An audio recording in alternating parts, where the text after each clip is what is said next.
Paper leak नहीं हुआ है बल्कि चोरी हुआ है। जैक मैट्रिक का पेपर लीक करने की जो बात सामने आ रही थी वो अब सही साबित होती नहीं दिख रही है।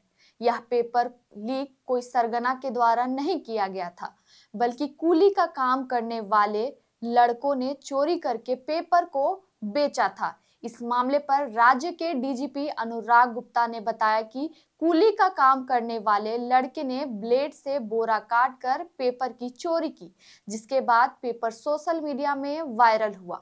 दरअसल कोडरमा पुलिस ने गिरिडीह नगर थाना क्षेत्र के न्यू बरगंडा के 2 घरों में देर रात छापेमारी की, जिसके बाद 6 लोगों को हिरासत में लिया गया।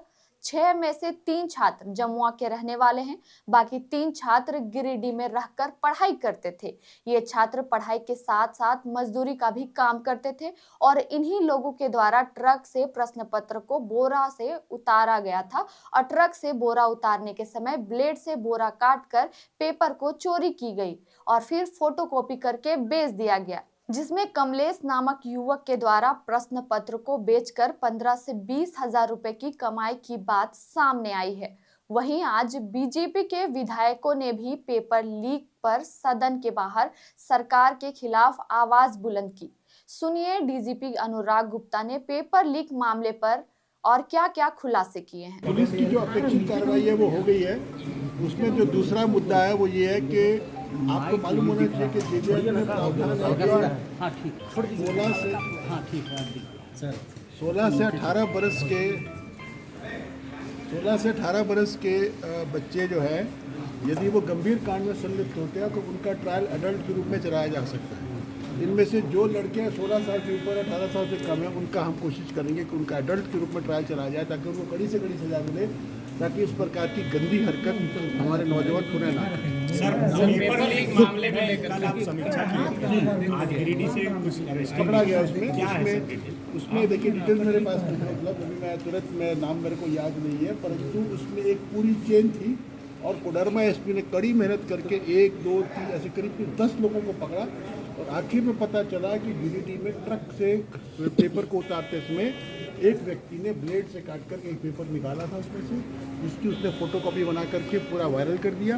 वो पेपर भी उसके घर से बरामद हो गया, सारे लोग अरेस्ट हो गए। इसमें हम लोग कड़ी कार्रवाई कर रहे हैं और मुझे उम्मीद है कि ये अब दोबारा ऐसी घटना नहीं घटी। कोई कोचिंग से जुड़ा था या नहीं, कोचिंग से नहीं जुड़ा हुआ था, नहीं, साधारण व्यक्ति है, एक ऑर्डिनरी लड़का है जो खुद पढ़ता भी था, लेबर का काम भी करता था, उसने काम किया और वो पकड़ा गया और पेपर रिकवर हो गया।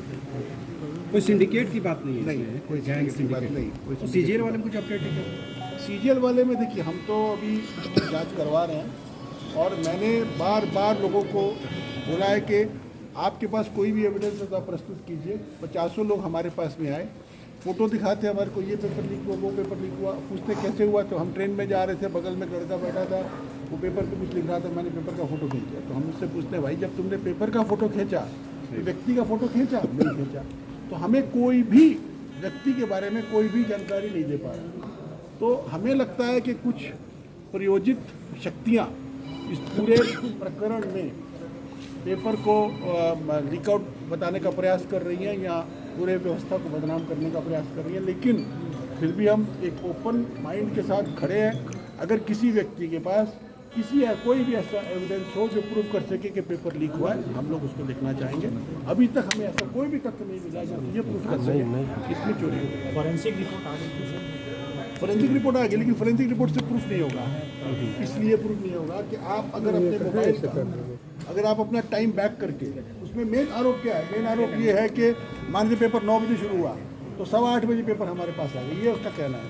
तो अगर आप अपने मोबाइल का टाइम को बैक डेट कर देते हैं और फिर किसी पेपर की फोटो खींच के फिर आगे ले आते हैं तो उसको चेक करने का कोई मोबाइल का तरीका मेरी जानकारी में नहीं है।